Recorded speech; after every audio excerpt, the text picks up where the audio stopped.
Hey, what's up, guys? Chad Hermansen here with Mental Edge Training Coach. Today, I'll be talking with Jaime Jones. Jaime is a former first-round pick in the '95 draft by the Marlins, a current scout now with the Tampa Bay Rays. I run into him quite often throughout the scouting year. A great dude. He was a very highly sought-after amateur player. We're going to dive into what the draft was like for him, how the mental game worked for him. So if you're enjoying these episodes, of course, make sure you hit that subscribe button. Hit that bell so you don't miss out on any new episodes. And if you need any personal help, check out my online membership course at mentaledge.training. Enjoy this episode with Jaime Jones. Chad Hermansen here. Today I got a special guest, a former first-round pick with the Florida Marlins in the '95 draft, Jaime Jones. Jaime played for 11 years. He played with the Marlins, with the Diamondbacks, with the Royals.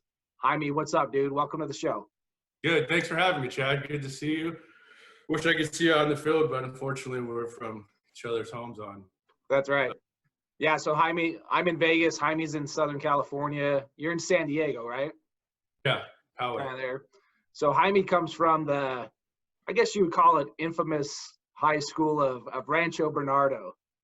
Yes, I was actually the start of it. So when I was a freshman, it was in its second year. So I was the first 4-year guy. Went to the school for 4 years.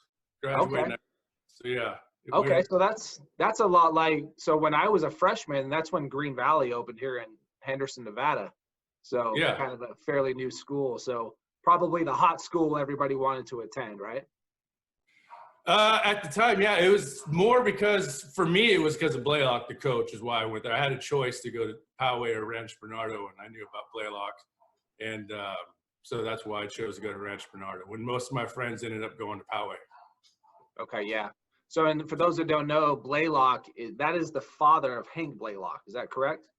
Uncle. He's the uncle of Hank Blaylock. Okay.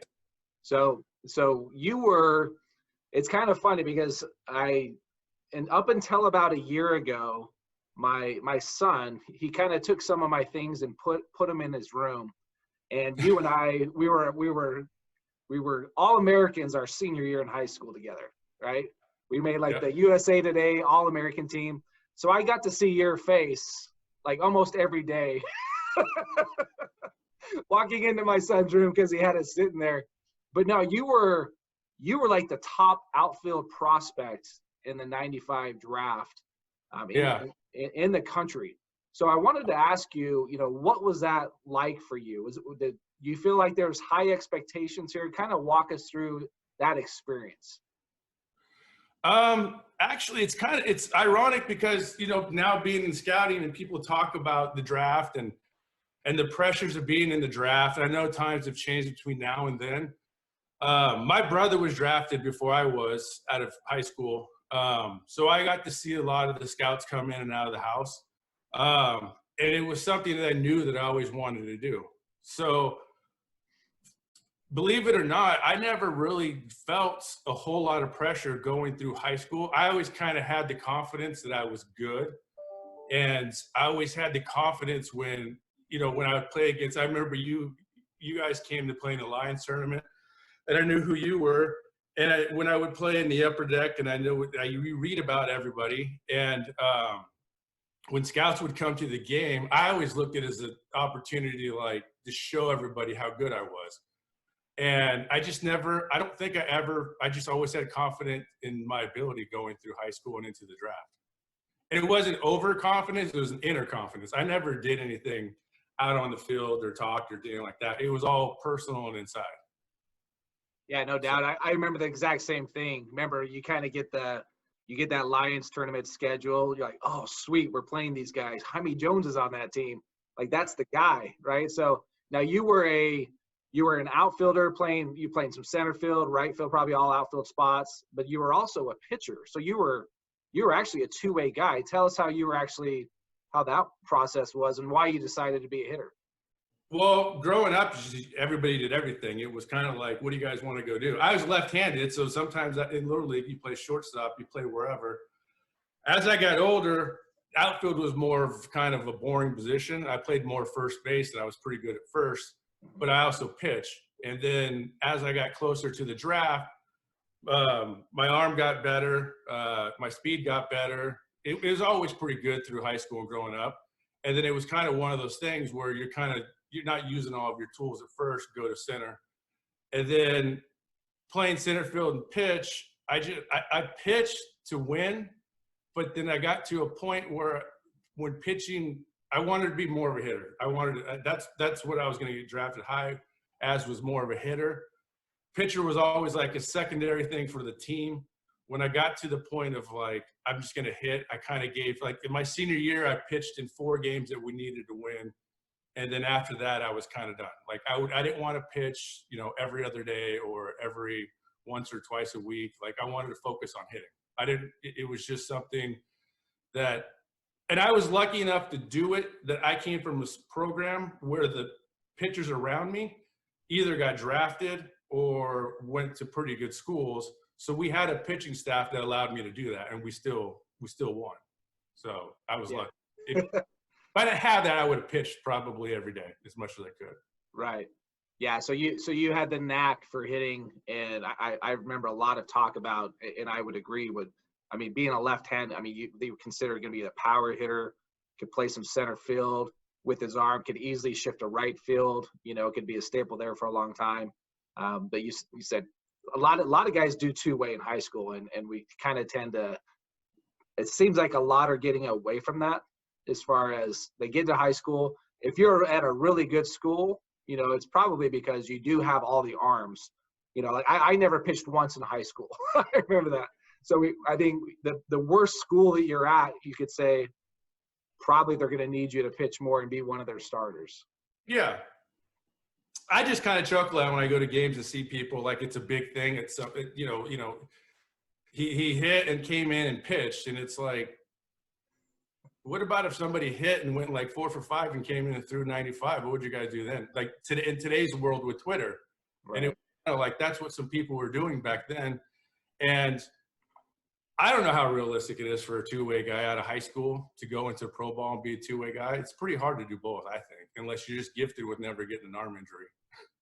Yeah, no, it's a hit. As we know, hitting's hard enough, right?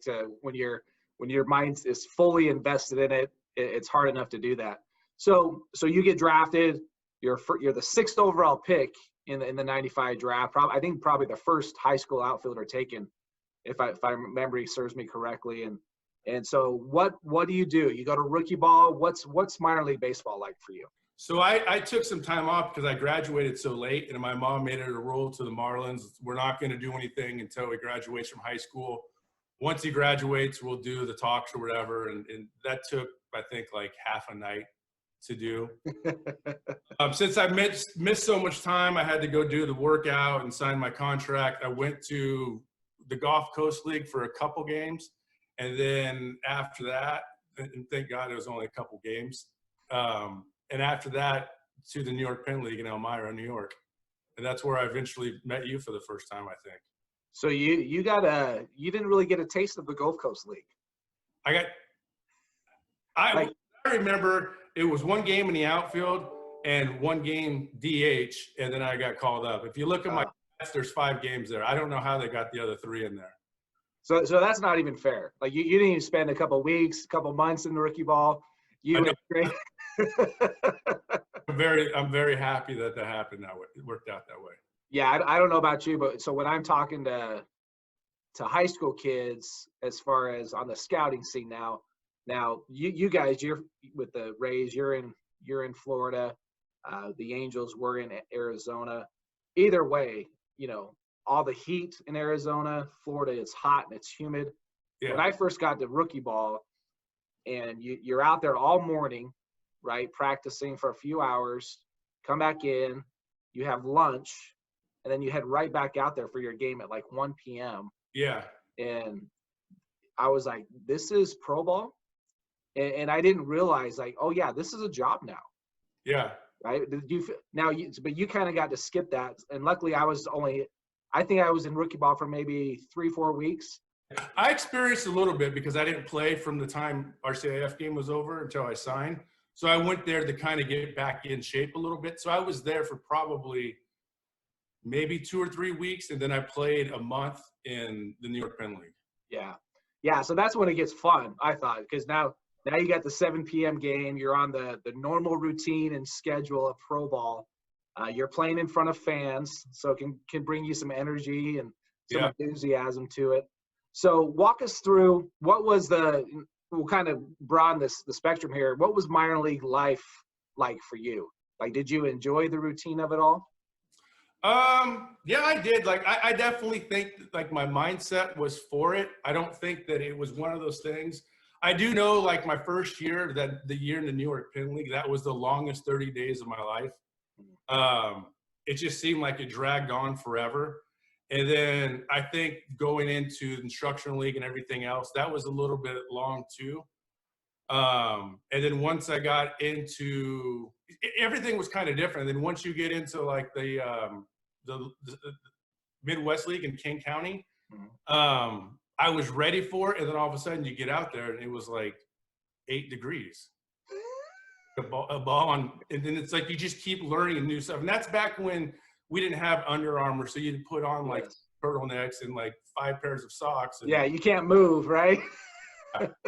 So everything was, I didn't mind it. I liked it. I mean, I couldn't see, looking back, doing it anything differently as far as like being able to adapt to it. I got along with everybody, and it was fun experience to meet different people from different parts of the country, and from Latin America, and also to see, I look back today when things pop up on TV and tell my daughter, like, yeah, I've been there, like I was there, this is what I did there. And so it's a lot of fun. It's a good experience for me. That's awesome. Yeah. And in the minor leagues, it's a grind, and that's kind of what I try to usually emphasize, especially with the high school kid. They're not really sure what they're getting themselves into. And you can kind of sense the passion that the kid has for the game or not, and really wants to grind it out and get after it. Yeah. And sometimes I don't know about you, but I've even told a kid, like, look, this is what it is. And in the kind of the back of my mind, I'm like, this might not be the right route for you. Yeah. Right. Do you ever get into that experience as a scout? I think a lot of times when I talk to the kids, there's a conversation I always have with the parents, is like, what do you want to do? Like, what do you actually want to do? And I kind of make it clear, like, I'm speaking to the kid, like I'm not speaking to the mom or to the dad. Like, what do you want to do when you put your head down on your pillow at night? What does your gut tell you? Like, you might not have talked this over with your parents. Like, it's something inside of you that's telling you, like, yeah, I'm ready to do this. And they ask me, like, well, when did you know? And I tell them, like, probably when I was about 8th grade. Like, I saw my brother do it, and it's like, I'm good. I want to play towards the draft.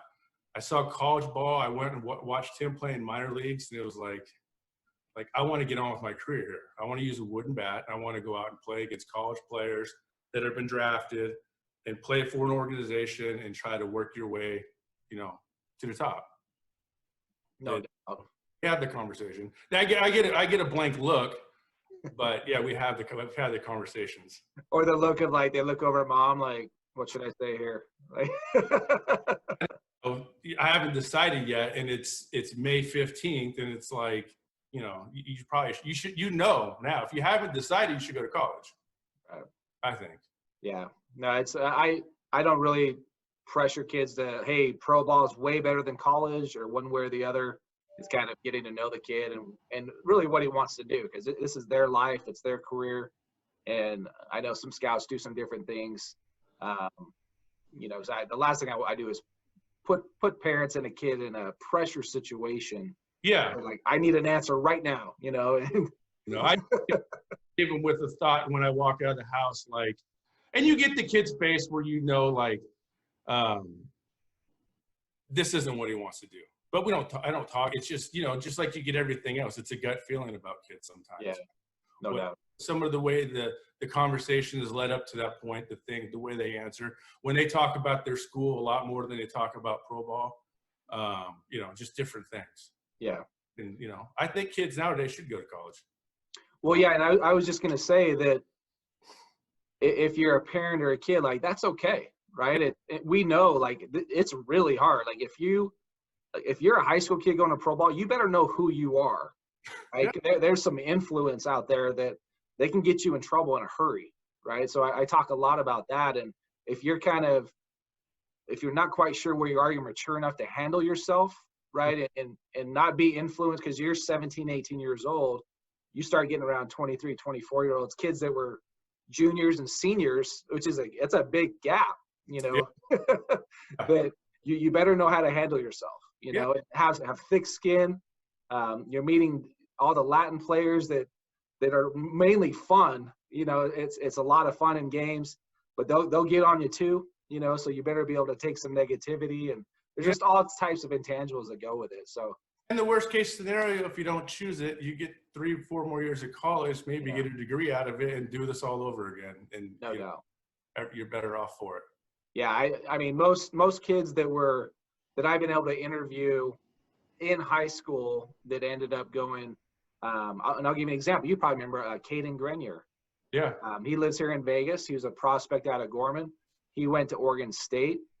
He just, for different reasons, that he didn't get the number he wanted in the draft, and then he also felt that he would probably mature a lot and get better in college, and he ends up being a first-round pick. Yeah. You know? And he's like, that's probably the best decision I ever made.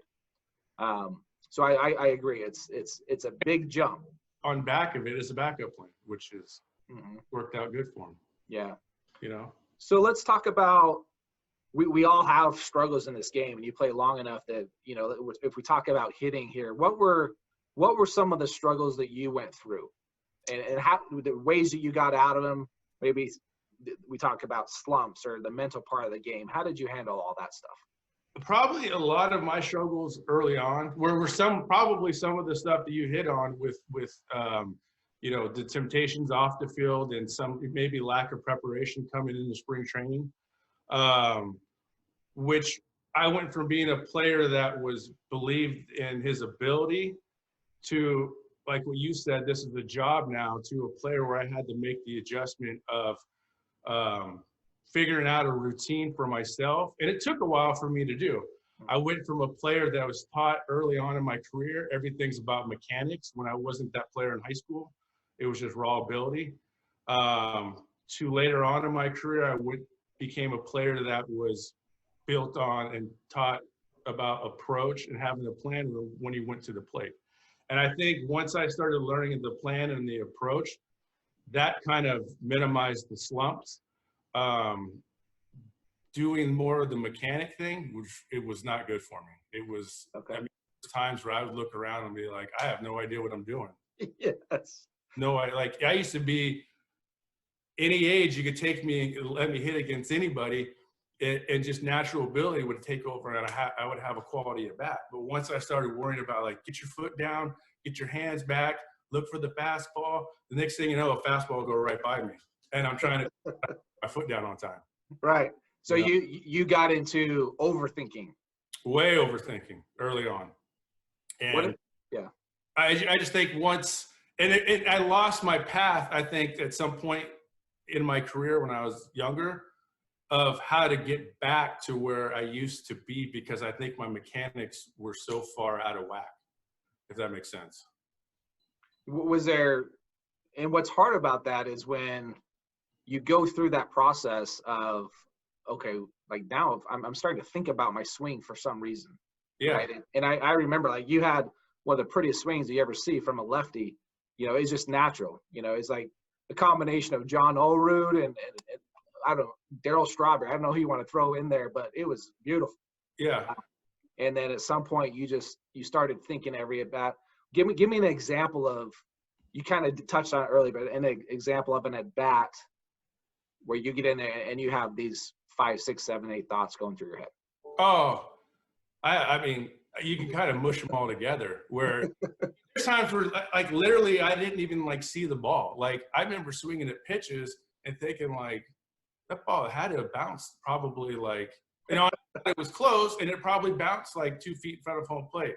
I've had times where I've swung at fastballs that I was so late on that, you know, the ones where you foul it off over, like, I was lefty, so it'd be over, like, above the third base dugout, and everyone scatters, and it's like, and I just stepped back thinking, like, this is really bad. But I do where it's like how to correct that, was I was trying to correct it with, and some of the hitting coaches I had, trying to correct it was just talking nothing about mechanics.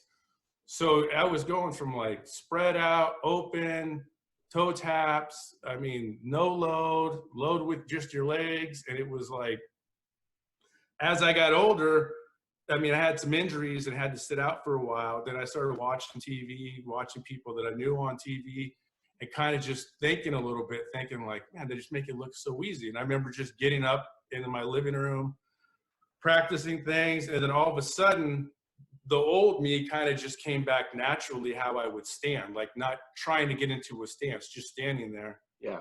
And then I met Rick Renteria, was my manager one year. He lived by me. He's the White Sox manager now.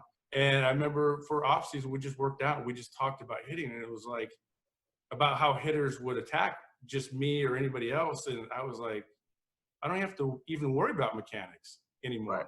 Like I'm just worrying about this other stuff. And it kind of changed a lot of different things. I mean, it might have happened a little bit too late in my career, but it's kind of like who I am now if I talk about hitting. Yeah. Well, it's almost like we all have to go through this struggle of, guy, we're up here, and then all of a sudden we get knocked down a few pegs, and we start thinking too much. We start implementing. We try new things. Anybody that's played this game for a long time, we've all been in those shoes, right? And then you get that one person that can come and say, hey, dude, like, stop thinking, do this, just have an approach. What's your approach? And then trust your ability to do what you've been doing your whole life. Yeah. And that's what Rick was. We talked about it every day. I saw him every day for about 3 months, and we would just do certain things with hitting. But it even affected my defense too for a while. Like I would even go out and just think like, I mean, there was times like, what am I doing here? Like this is like, I can't be like, I've never done this in my life. Yeah. And the game, as you know, it happens every day. Like you don't get you don't get Friday and Saturday off with it. It happens every single day. And so with him going through all that and we just kind of got me back to who I was and believing, more in myself and what got me to that point. And it was like somebody just took a tank off my shoulders and kind of just threw it off and it fun again. Right. Yeah. So that was my next question was, so it got to the point where the game was not fun for you. Oh yeah. There was times where about the middle of my career, I think when I got finally released by the Marlins in my 6th year, like right before I was coming back from a shoulder surgery, hand surgery. So I was battling those things on top of it. And then I got, then I got the release, and it was kind of like, it was a gut check. Like I need to figure something out here. Like I need to get back to, well, first I need to clear my head. Cause I had offers to go play with a couple other teams. The Cardinals was one of them in AA. And I was like, I'm just going to go home. Like I got to go like heal up, get everything ready. And then Rick came home in the off season and we kind of got to work with everything. And that's when I signed with, I had a couple different teams I could have signed with the Diamondbacks, and kind of that was like more of it's kind of like an introduction all over again to pro ball, because I remember going to spring training. I worked with Rick all off season. I went to spring training with the Diamondbacks, and someone threw me a first pitch curveball, and I was like, I haven't seen that in like almost a year. Yeah. And then I had to scramble to start figuring all that stuff out again. So it was fun. It was fun trying to figure. And I had a blast the last few years I was playing with the Diamondbacks and the Royals. But yeah, there was a time though the game was miserable. Yeah, I think sometimes when you have that a little bit of extra time to maybe step back, maybe kind of reflect, okay, what do I still want to do it? Let my body heal up because I'm banged up, been playing this my whole life. Yeah. You kind of get that itch again, like, okay, I'm going to go out and do this thing. Now, you had mentioned that kind of even fast forward now, maybe a few years later, that you're kind of on the tail end of your career, right? And was there at some point you mentioned that you went and pitched in independent ball? What was that all about? I ended up playing with the Royals in AAA, I think in 06. Uh-huh. And was it 06? Yeah. And it's kind of you hit the fork in the road. You want to keep grinding out minor league seasons as something that you're struggling to get on teams with, or, platooning maybe, or so it was kind of like I just came home and I wanted to start a life also with my wife and give her some time. She's been there with me through everything. And so I just thought, like, you know what, I'm left-handed. I'm going to try this one thing, like, to just do it real quick to see what happens. And got together with the pitching guy here in San Diego that I've known for a long time.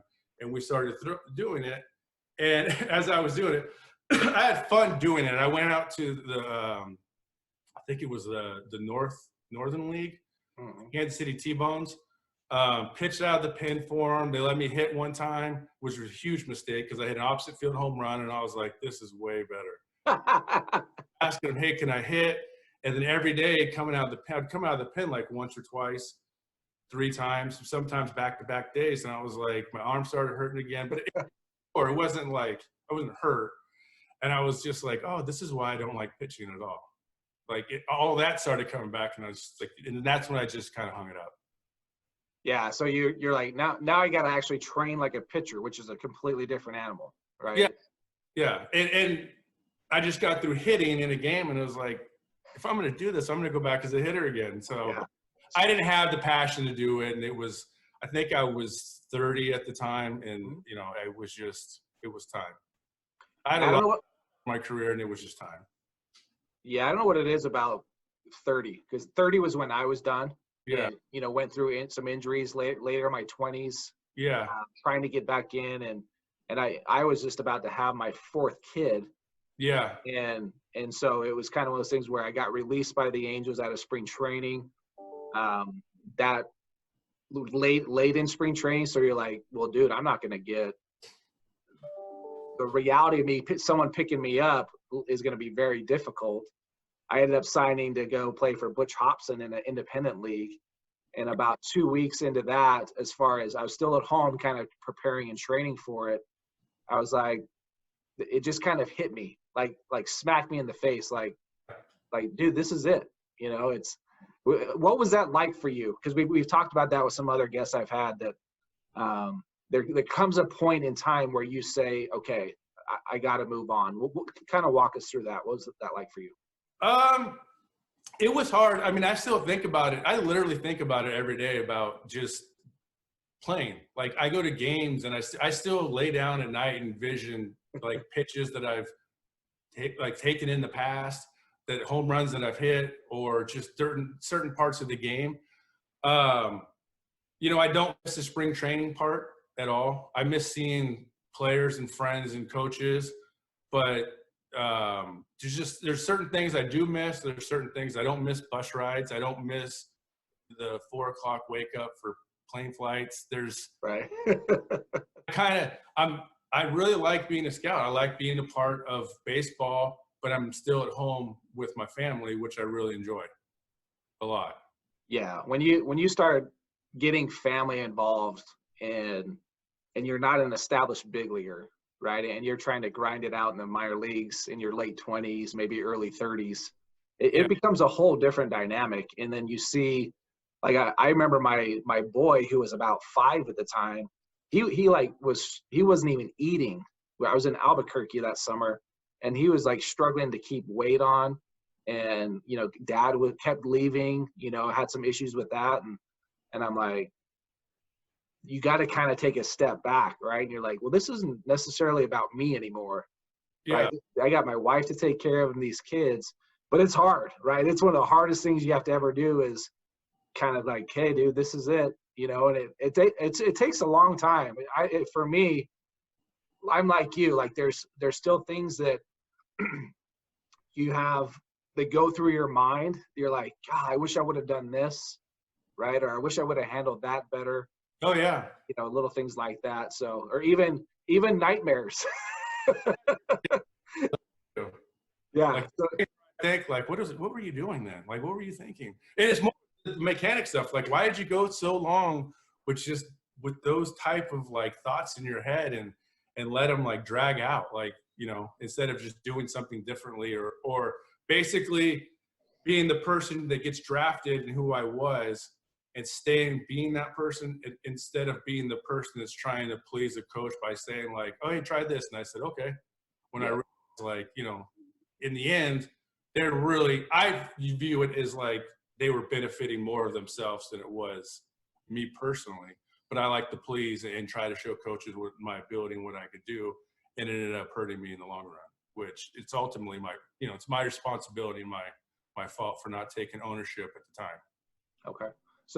So that would, if you were to say, if I were to ask you, what's your biggest piece of advice for, say, a young high school kid, a college kid, maybe has a chance to go play some pro ball, or even in high school, they're dealing with some coaches and working with coaches. What would be your advice for them? I would say first go in with a plan. Go in if you have people around you that have played the game, talk to them about plans with the game. If you don't want to talk about playing, you just have natural ability. I don't know, excuse me. You got to be afraid, or you can't be afraid to, because I know I was like this. You're 18 years old. You're going around all these, you know, guys that have either played in the big leagues at some point. They might have looked like they played. You don't really know when you show up to these camps. They've been around minor league ball for a while. They'll name drop some guys that they've worked with or they've seen. You just can't get intimidated by that. And you have to explain to people respectfully, like, you know, if they're doing something that you think is altering your swing, which I think is a big no-no. I think it's red flags right there. That you have to be able to have a conversation with somebody. Don't be afraid to talk to somebody. And if you talk to somebody and you're respectful and it doesn't go the way you necessarily want it, then you don't be afraid to go talk to, you know, the farm director or your hitting coach or whoever. I just think there needs to be. I've worked with my scout ball kids in the past, and we've talked about hitting or they didn't like certain things, and I've always told them, like, or even some of my minor leaguers that I've drafted, like, hey, just go talk to the coach. Like, you have to have a dialogue with them so you guys can get on the same page of what you want to do. And after that, if that doesn't work, then you have to go back to the drawing board. But just the please, please, please, please, please, and then look back at it and have regrets, kind of like what I did, is, I think it's just a recipe, I think, for failure, or could be. Yeah. No doubt. Yeah, I definitely went through some same things. And when you talk to a lot of hitters, there is that, like, you always want to be coachable, you know, and you always want to listen. And now it's a completely different dynamic with hitters, it seems like, because now you have so much video. They can analyze and slow down everything to where guys are hitting a certain way. And I'm sure you probably have some opinions on for me, my whole thing was I was constantly thinking about my bat path, which I think maybe you were as well. What are your thoughts on all the new, you could say, new hitting techniques that we're seeing nowadays? When I, like, the time that when we grew up in hitting, we didn't have a whole, like, for me, like, hitting was like, you see your guys on TV, and like, I used to watch Will Clark and love to swing. I tried to be Will Clark when I was like 12. Yeah. And then in high school, I realized, like, I got to kind of be myself, but I still like Will Clark, and I like how his hands work, and I like how, you know, other players' hands work and what they do.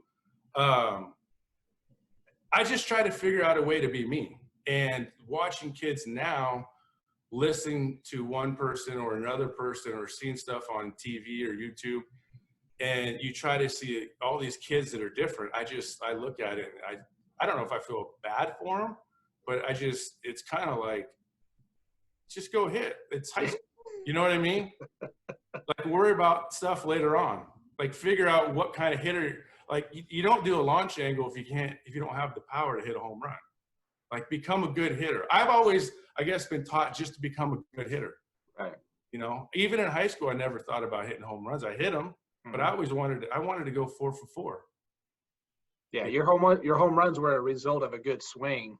Yeah. You happen to catch a little bit out front, and you hit it 450 down the right field line. Yeah. Right. I never once geared my swing towards, like, any kind of, like, path or home run. Like, obviously I wanted to be short. I wanted my barrel to stay in the zone. I wanted the hands back. I wanted balance. I wanted to be able to see the ball. And I always took great pride in trying to have like bat speed. Like, and also, I remember growing up a kid, my dad used to always, I tell him, like, hey, Dad, hit a home run today again. Yeah, I hit a home run again today again. And then I remember him saying to me, like, hey, like, who are you hitting them off? And I'd be like, oh, it's just nobody's not like anything. He goes, when you start hitting some good pitchers with velocity and, then he's like, you'll know that when you become a good hitter. He goes, you should beat up on some of these other kids. And that's the way I learned how to hit in the batting cage. See as many pitches as possible and work your swing with and then. Yeah, no, dads always want to put you in your place, right? Act like, yeah, I got to hit the Chad Hutchins in the world when I was in high school, or like when we played in the New York Penn League, like, you pull up to, I think it was Wilmington, Kerry Woods pitching, like, okay, I have to hit this guy to prove that I'm a good hitter or have quality at bats against him. Right. No and doubt. The nastiest curveballs I still remember to this day. As a lefty, probably buckled you from the left side, right? Blue struck me out and a walk. Yeah. Yeah. But I'm happy with that. Yeah. Kerry Wood was the same draft. It's kind of funny how anytime you're drafted in the same draft, you have the thing about maybe it's competition within the draft, and you pay attention to everybody that was in that draft, and so it's kind of funny how you follow that through the career.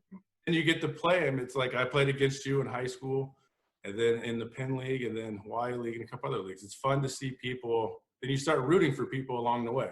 Yeah, no doubt, no doubt. Well, this has been great, man. We're filming this during we're kind of on the tail end of this COVID-19. Hopefully, we can get ramped up in the summer here. We're about a month away from the draft, the 2020 draft. So we've both been busy as a scout. And anything that you're noticing as a scout, that maybe some suggestions you have for any high school kids that they're say draftable type players. Any thoughts on that? I always tell kids, go out, have fun, try to win, be there for your team, be there for your teammates, and whatever happens after this happens. Because I don't know if you did it as an amateur player or not as an amateur, once you sign, when you look back, you're on a good high school team. How many fun memories and how fun the season was being with a lot of your high school, because your high school team, they were your friends growing up, a lot of them. And I try to tell kids all the time, like, just enjoy this. Like, don't get too stressed out about the draft. The draft is what it is. Just play the game. You'll be a better player by playing for the right reasons. Right. And I try to give that advice to a lot of the high school kids. No doubt, man. Enjoy that senior year. Those are your best friends. They typically remain your best friends, and a couple of them kind of go off to the side a little bit, do some different things, but now, yeah, man, high school is so fun. Maintained having that enjoyment for the game, because sometimes a lot of those kids, they might go play junior college, they might go to a D1, and a lot of them don't end up in pro ball. But man, those are the best experiences, no doubt. Pro ball's fun, but it's not the same kind of fun as the high school. Yeah, I think. Yeah. Well, Jaime, man, this has been awesome. I appreciate your time. We got to get back prepared for the draft, so I wish you the best of luck for this draft. Hopefully you get somebody good, and yep. I'll be seeing you on the scouting trail. Hopefully area codes. Hopefully area codes. That's probably when it will start, right? Yeah. All right. Thanks for having me, Chad. I appreciate this. All right, man. Jaime, you take care of yourself. We'll see you soon. All right. See you. Okay. We'll see you, man. Have a good one. All right.